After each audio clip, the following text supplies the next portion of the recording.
They let a black man into anime production, and what does he do?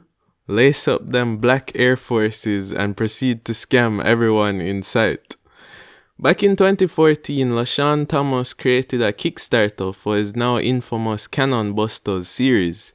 He raised over $150,000, then absconded with the funds and delivered his franchise to Netflix. It's interesting because Netflix recently released a new anime from him, The Ill-Fated Yasuke, about the titular black samurai. With his return to the limelight, I'm surprised that I hardly hear anything about how LeSean rickrolled a whole community. We're going to talk about it today though.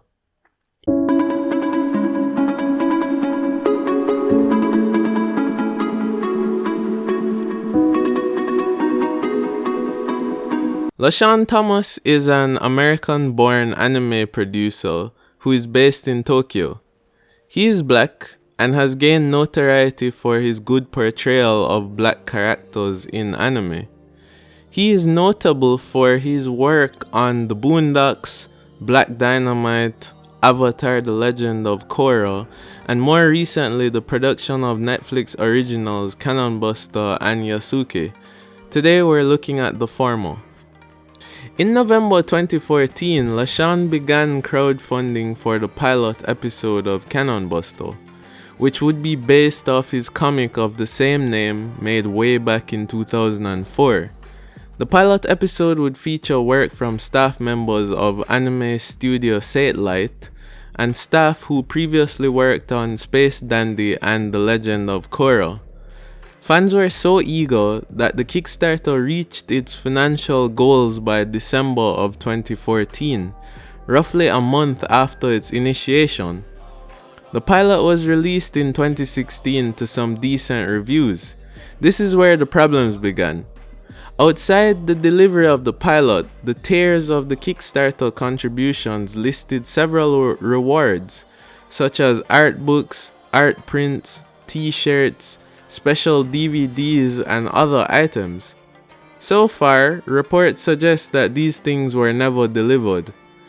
This is significant as the tiers offering physical rewards are from $25 all the way up to $10,000 on the Kickstarter. So some people were scammed, some more than others. This gets worse, however, because following the release of the crowd-funded pilot episode in 2016, LeSean was able to use this success to lock down a partnership with Crunchyroll. He created and released an original anime movie in July 2016 called Children of Ether. Based on the release time, one can assume that he spent a sizable amount of time working on this project, while not putting in sufficient effort to fulfill the Kickstarter rewards. The ire of the fans was deepened when shortly after this he deactivated all of his social media accounts. LeSean went on to partner up with Netflix to release a full-length season of Cannon Busters in March 2019. In the time between the release of the pilot and the anime season, there seems to have been no effort to fulfill the Kickstarter rewards. His social media is still inactive despite the official Cannon Busters social media being fully active. In 2021, LeSean partnered up with Studio Mappa and Netflix to release Yasuke, an anime detailing the stories of the infamous Black Samurai. The reviews are middling, but LeSean again faced controversy as unverified accusations circulated about his failure to pay staff members who worked on the project. Irate supporters of the Cannon Busters Kickstarter also resurfaced during the promotion of this anime. Going back to Cannon Busters for a second, I really wanted in my heart for Cannon Busters to suck, but if I'm honest, it doesn't. It's very average. Cannon Busters is about the dystopian western misadventures of an immortal cowboy fugitive, Philly the Kid. He's joined by S.A.M, a royal-class friendship droid, and Casey Turnbuckle, a discarded maintenance droid. At first I thought the anime relies very heavily on its unique Negro character designs.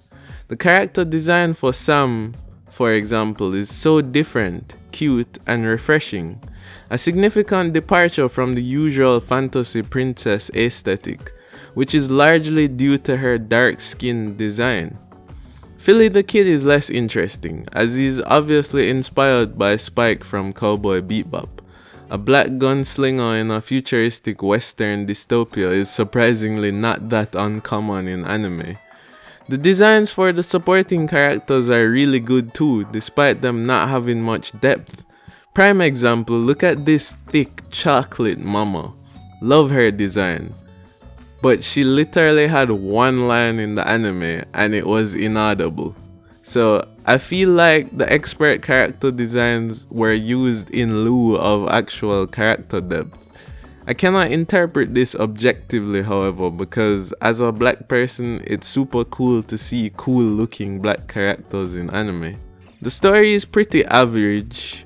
It introduces so many interesting new concepts in the same way that it drops interesting character designs, but similarly, there is no depth to it. The animation varies from poor to amazing. It is below the standard of an average anime for its release year in most of the show's run. It's more like a North American Saturday morning cartoon at its worst moments. But there are points in the anime where the Sakuga hits absolutely top tier and can be compared to recent releases from the best anime studios. The music is the best part. It has a banger opening and ending and a good selection of tracks throughout. This is the area that benefited most from the North American influences. Overall, I can't say the anime is good, but I enjoyed it. The fact that LeSean has scammed his entire community hasn't had any impact on his career. He has stolen in broad daylight with no repercussions. This is the perfect scam, no jail time attached. I expect LeSean to continue to even greater heights on the back of his abused supporters. It's unfortunate because if we view Cannon Busters outside the context of the scam, what I see is an improving anime producer with a lot of potential and great ideas who is undoubtedly the greatest hope for diverse representation in anime. Thanks for watching today. Please like and subscribe and I'll see you next time.